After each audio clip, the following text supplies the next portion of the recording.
Sekitar 2 tahun. Kalau Mas Afif?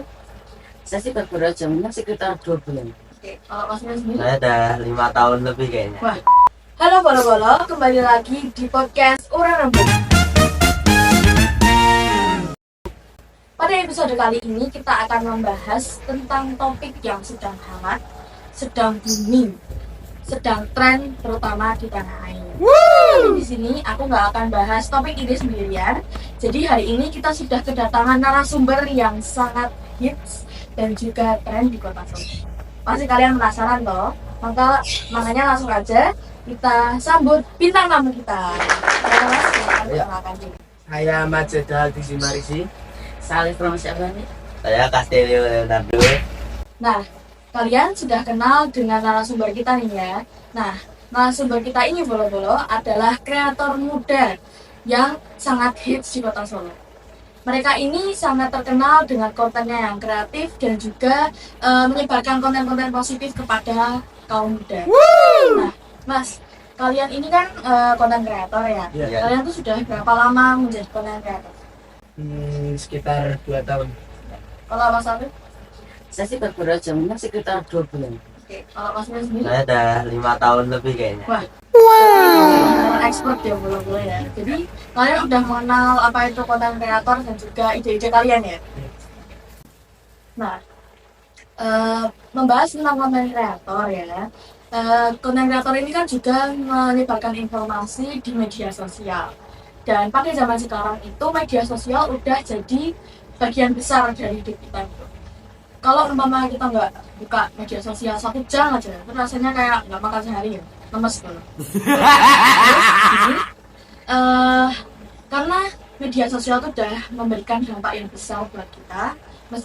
Meski dampaknya itu ada juga yang positif dan juga negatif. Nah, menurut Mas Jeda sendiri, media sosial itu lebih banyak memberikan dampak negatif atau positif? Menurutku itu tergantung cara penggunaannya. Media sosial jika digunakan dengan secara positif bisa memberikan informasi yang bermanfaat dan juga menginspirasi kolaborasi. Tapi media sosial juga seringkali digunakan untuk menyebarkan hoax dan juga ujaran kebencian yang bisa menimbulkan perpecahan. Ya. Jadi menurutku lebih banyak dampak positif atau negatif itu tergantung cara pengguna media sosial. Oke. Jadi kalau menurut Mas Jeda sendiri itu 50-50 gitu. Iya, Jadi 50-50. tergantung penggunanya sendiri nih mau memanfaatkan media sosial itu dengan hal yang negatif maupun positif gitu. Nah, di era digital ini tuh kita bisa lihat ya kalau informasi terus info-info atau konten-konten itu sering banget disebarin di sosial media. Nah, sebagai konten kreator kan kalian juga menyebarkan informasi itu melalui media sosial. Terus kan generasi sekarang tuh lebih demen buat membaca info maupun konten itu di sosial media daripada media cetak. Nah, menurut Mas itu dan Mas Jeda juga, seberapa penting peran media sosial untuk menyebarkan informasi tentang toleransi dan juga kebersamaan antar pengguna? Ya, kalau menurutku sangat penting ya. Karena media sosial ini platform di mana pesan dapat menjangkau audiens yang luas dalam waktu yang singkat. Jika digunakan dengan benar, media sosial bisa membantu menyebarkan info positif untuk memahami perbedaan gitu sih. Jadi itu penting banget ya, Iya. karena hampir dari semua orang itu zaman sekarang itu pegang handphone dan juga selalu membuka media sosial gitu. Jadi kita juga harus pintar-pintar nih memanfaatkan media sosial itu buat menyebarkan info-info supaya banyak generasi-generasi muda ataupun yang tua itu bisa membaca juga. Terus kan Mas Jeda, Mas Ali, Mas Giri kan juga sebagai konten kreator ya. Nah, terus sekarang itu banyak juga orang-orang yang memanfaatkan media sosial untuk hal yang positif, tapi juga nggak kalah banyak yang memanfaatkan dengan hal yang negatif. Bagaimana cara Mas Jeda untuk memanfaatkan media sosial secara bijak agar memperkuat persatuan? Kan sekarang tuh banyak banget info-info yang kurang pasti dan itu menyebabkan perpecahan. Ya, benar banget. tentunya pengguna medsos itu harus lebih kritis terhadap informasi yang mereka konsumsi dan bagikan ya. Kita harus mengecek dulu kepastian informasi dan untuk menyebarkannya. Hindari konten yang memicu ujaran kebencian ya. Dan kita juga bisa untuk berpartisipasi dalam diskusi yang sehat. Pokoknya hati-hati dan cermat dalam bermedia sosial, itu tips dari. Jadi kalian emang selalu cermat ya dalam media sosial Iya. itu ya, dan juga memilih konten-konten yang baik nih yang bisa dibuka di sosial media gitu. Nah, sekarang ke Mas Alif juga nih. Mas Alif itu kan konten kreator ya. Seperti yang kita tahu kalau konten kreator itu banyak banget jangkauan ide-ide dari kontennya gitu. Dan dalam dunia konten itu juga pasti banyak banget informasi yang bisa dibagikan ke sosial media. Kan sekarang tuh nggak jarang ya ada konten kreator yang dia memanfaatkan statusnya sebagai konten kreator tuh untuk menyebarkan konten-konten yang kurang berkesan gitu, kurang bermanfaat. Contohnya kayak prank atau yang gimana-gimana. Nah, seberapa sering sih Mas Alif itu menggunakan sosial media untuk mendukung gerakan sosial yang bersifat positif? Ini juga sebagai tips buat bolo-bolo ini generasi muda ya, agar selalu produktif dalam kegiatan-kegiatan yang positif. Kalau dari aku pribadi sih ya mungkin ini sering sih. Aku selalu manfaatin media sosial buat nyebar hal-hal positif.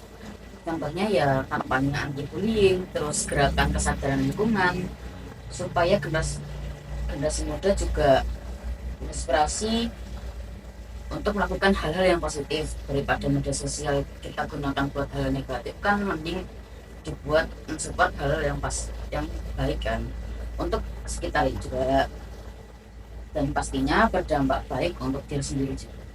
Jadi emang ini setuju banget sih. Jadi kita tuh juga harus memanfaatkan media sosial itu buat hal yang positif gitu, yang berdampak baik buat lingkungan, tapi juga berdampak baik buat diri kita sendiri. Karena sekarang nggak jarang banget pengguna media sosial yang latah nih. Jadi kalau umpamanya ada informasi yang sekiranya itu memicu perpecahan, itu kalau kita lihat konten dan juga komen negatif itu juga bakal kepancing gitu, dan banyak banget orang yang latah langsung kayak ikut menghujat juga, padahal kita juga belum tahu itu kepastian dari infonya gimana, kejelasan dari infonya gimana gitu ya. Nah, terus kalian ini juga pengguna media secara aktif ya?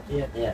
Nah, untuk dari Mas Leo sendiri, itu kan kita bisa lihat kalau sekarang di sosial media itu enggak ada sekat ataupun filter gitu. Jadi kalau kita mau ngetik apa aja, kita mau nyebar apa aja, itu bebas, dan kita tidak jarang bakal nggak tahu dampaknya bagi yang lain gitu. Nah, pokoknya di media sosial ini tuh nggak ada filter gitu. Nah, dari Mas Leo sendiri, kalau Mas Leo bisa dikasih kesempatan buat memberikan saran kepada pengguna media sosial supaya membuat media sosial itu lebih nyaman, lebih bersatu, lebih erat lagi, itu pesan apa yang mau Mas Leo sampaikan? Ya kalau kita lihat dari hubungan kita tadi, sebenarnya itu semua itu kita sendiri ya. Jadi kita harus sendiri dan bijak dalam menerima informasi dari sosial media. Jangan mudah terpancing, jangan pula meninggalkan komen karena jejak digital itu tidak dapat dihapus. Dan komen negatif juga bisa sangat merugikan bagi kita sendiri, apalagi sekarang sudah ada UU ITE. Ayo kita sebagai generasi muda harus membuat sosial media ini sebagai wadah untuk kita dapat berkarya, sebenarnya karyanya itu ajakan positif dengan memanfaatkan konten, juga dengan sosial media juga untuk membuat konten-konten yang membuat media sosial ini juga menjadi sehat dan asik. Jadi sosial media juga wadah untuk berkreasi dan berkarya. Oke, jadi benar banget. Jadi kita itu harus membatasi diri sendiri juga ya. Jadi kita harus pintar-pintar nih buat ngawasin diri sendiri boro-boro. Jangan banget kita itu bisa terbawa arus yang negatif gitu, karena sekarang tuh jejak digital nggak pernah bisa hilang ya, terutama jejak digital yang negatif itu akan merugikan diri kita semua gitu kan. Terus apalagi sekarang tuh udah ada UU ITE-nya, jadi setiap ujaran kebencian ataupun hoax yang kita sebarkan itu bisa aja kena undang-undang, dan itu tentunya akan merugikan diri sendiri dan juga keluarga. Jadi banyak banget pihak-pihak yang rugikan gitu. Jadi jangan terbawa arus negatif yang berlebihan, dan juga kita harus membatasi diri sendiri gitu. Jadi kita sebagai generasi muda juga harus bergerak ya, jadi kita harus menjadi planner nih buat ke negara ini, mau dibawa kemana, mau dibawa ke negara yang positif, terus warganya sendiri juga pintar dan juga membatasi diri sendiri dalam bermedia sosial. Jadi kita sebagai generasi muda itu juga harus bergerak gitu, jangan juga mengandalkan pemerintah doang, pemerintah harus ini itu, padahal ya kita juga bisa bergerak sendiri gitu. Kita harus bikin plan sendiri supaya generasi berikutnya dan generasi kita sendiri itu menjadi lebih maju. Terima kasih untuk Mas Alif, Mas Jeda mau menjadi narasumber untuk hari ini. Nah, untuk Bolo-Bolo sebagai penutup, ingat, bangsa yang lemah adalah bangsa yang mudah untuk dipecah belah. Dan juga jika pepatah mengatakan mulutmu harimaumu, maka yang lebih relate di zaman sekarang adalah jarimu harimaumu. Jangan lupa untuk nantikan episode selanjutnya, Bolo-Bolo. Terima kasih.